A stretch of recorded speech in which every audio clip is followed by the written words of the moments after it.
नमस्कार साथियों, आप सभी का हार्दिक स्वागत है आपके अपने YouTube चैनल कुंडलवाल स्टडी में।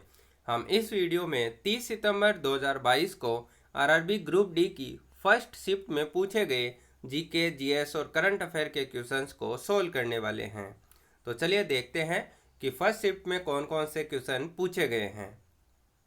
क्वेश्चन है, किस देश ने 2022 में अपना पहला थॉमस कप जीता है? तो ये जीता है भारत ने। किसको हरा के जीता है? तो उस समय अपना उत्तर हो जाएगा इंडोनेशिया को हराकर जीता है। और आपसे पूछ ले कि ये थॉमस कप किस खेल से संबंधित है? तो उस समय अपना उत्तर हो जाएगा बैडमिंटन से संबंधित है। अगला सवाल है, वस्तु को उत्तल दर्पण के सामने रखने पर प्रतिबिंब कैसा बनेगा? तो वस्तु को जब अपन उत्तल दर्पण के सामने रखते हैं तो हमेशा आभासी और सीधा प्रतिबिंब बनता है। अगला सवाल है, नर्मदा बचाओ आंदोलन किस बांध से संबंधित है?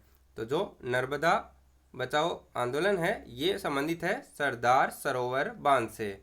और ये कहाँ पे स्थित है? तो ये स्थित है गुजरात में। अगला सवाल है, हेलोजन्स किस समूह से संबंधित है? तो हेलोजन संबंधित है वर्ग 17 से। और आपसे पूछ ले कि अक्रिय तत्व किस वर्ग में रखे गए हैं? तो उस समय अपना उत्तर हो जाएगा 18वें वर्ग में रखे गए हैं। अगला सवाल है, निम्न में से कुचालक कौन है? आपको विकल्पों में से कुचालक ढूंढना था। अब देख लेते हैं कि कुचालक के एग्जाम्पल कौन कौन से होते हैं।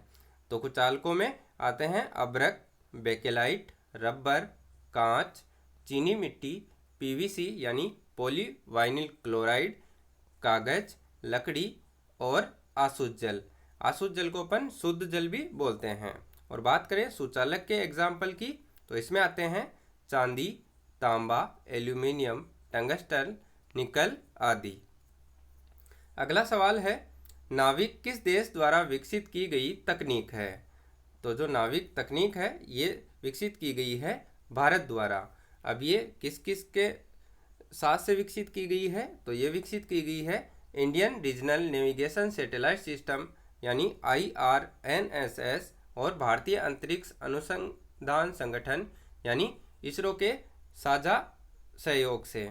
और ये है क्या? तो ये एक स्वदेशी नेविगेशन सैटेलाइट सिस्टम है। जैसे गूगल का गूगल मैप होता है वैसे ही भारत का जो स्वदेशी सैटेलाइट सिस्टम है उसका नाम है नाविक। अगला सवाल है, विद्युत ऊर्जा का वाणिज्यिक मात्रक क्या होता है? तो विद्युत ऊर्जा का वाणिज्यिक मात्रक होता है किलोवाट घंटा, जिसको बोलते हैं kWh। और बात करें 1 kWh के मान की तो 1 kWh बराबर होता है 3.68 इंटू 10⁶ जूल के बराबर। और आपसे पूछ ले कि विद्युत ऊर्जा का SI मात्रक क्या होता है? तो ये होता है जूल। अगला सवाल है, आपको मिलान करना था नदी और उसके पास में बसे हुए शहरों से। तो देख लेते हैं, यदि साबरमती नदी पूछ ले तो उस समय उसको मिलाना था अहमदाबाद से, हुगली नदी को मिलाना था कोलकाता से और गोदावरी नदी को मिलाना था नासिक से। अगला सवाल है, भगवान राम ने रावण का वध जिस दिन किया था उस दिन कौन सा त्योहार मनाया जाता है? तो उस दिन त्योहार मनाते हैं अपन दशहरा, जो कि अभी आने वाला है। अगला सवाल है, शांति स्वरूप भटनागर पुरस्कार किस क्षेत्र में दिया जाता है? तो जो शांति स्वरूप भटनागर पुरस्कार है ये विज्ञान एवं प्रौद्योगिकी क्षेत्र में दिया जाता है। और ये दिया किसके द्वारा जाता है?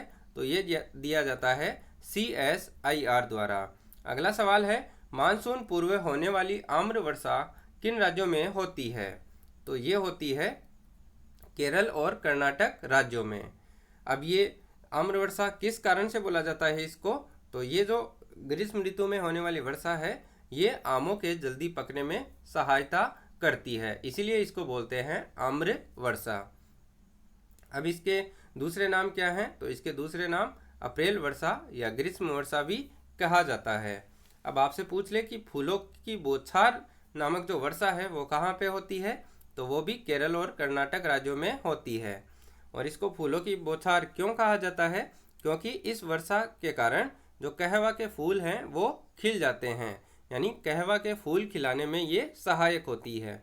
और आपसे पूछ ले कि काल बैसाखी वर्षा कहाँ होती है? तो ये पश्चिमी बंगाल में चलने वाले तूफानों को कहा जाता है और ये लाभदायक किस में होती है? तो ये चाय और जूट की कृषि के लिए लाभदायक होती है। अगला सवाल है, महानदी किस राज्य की सबसे लंबी नदी है? इसको घुमा के पूछा गया था, जिसका जो उत्तर है वो है उड़ीसा राज्य की सबसे लंबी नदी है। अगला सवाल है, जलीय जीव मछली किसका उत्सर्जन करती है? तो जो मछली है ये उत्सर्जन करती है अमोनिया का। और बात करें स्तनधारियों का, तो स्तनधारी उत्सर्जन करते हैं यूरिया का। और सरीसृप की बात करें तो ये उत्सर्जन करते हैं यूरिक अम्ल का। अगला सवाल है, मौलाना आज़ाद राष्ट्रीय उर्दू विश्वविद्यालय की स्थापना कब हुई थी? तो ये हुई सन 1998 में। और कहाँ पे की गई? तो ये की गई हैदराबाद में। अगला सवाल है, मदर टेरेसा को संत की उपाधि कब दी गई? तो मदर टेरेसा को संत की उपाधि दी गई है 4 सितंबर 2016 को। अगला सवाल है, यदि श्रेणी क्रम में जोड़े गए दो प्रतिरोधों का समतुल्य प्रतिरोध 6 ओम है, तो यदि एक प्रतिरोध का मान 2 ओम है तो दूसरे प्रतिरोध का मान क्या होगा? तो दूसरे प्रतिरोध का मान किस फॉर्मूले से निकालेंगे? आपको पता है R इजिकल टू होता है R1 प्लस R2। ये कौन सी में होता है? ये होता है श्रेणी क्रम में।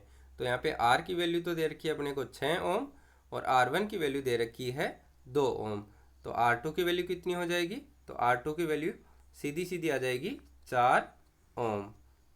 अगला सवाल है, हाल ही में राष्ट्रीय महिला आयोग द्वारा कौन सा कार्यक्रम चलाया गया है? तो महिला आयोग द्वारा जो कार्यक्रम चलाया गया है उसका नाम है सी इज चेंज मेकर, जो कि चलाया गया है महिला सशक्तिकरण के लिए। और बात करें राष्ट्रीय महिला आयोग के वर्तमान अध्यक्ष की, तो वो हैं रेखा शर्मा। चलिए दोस्तों, इस वीडियो में इतना ही।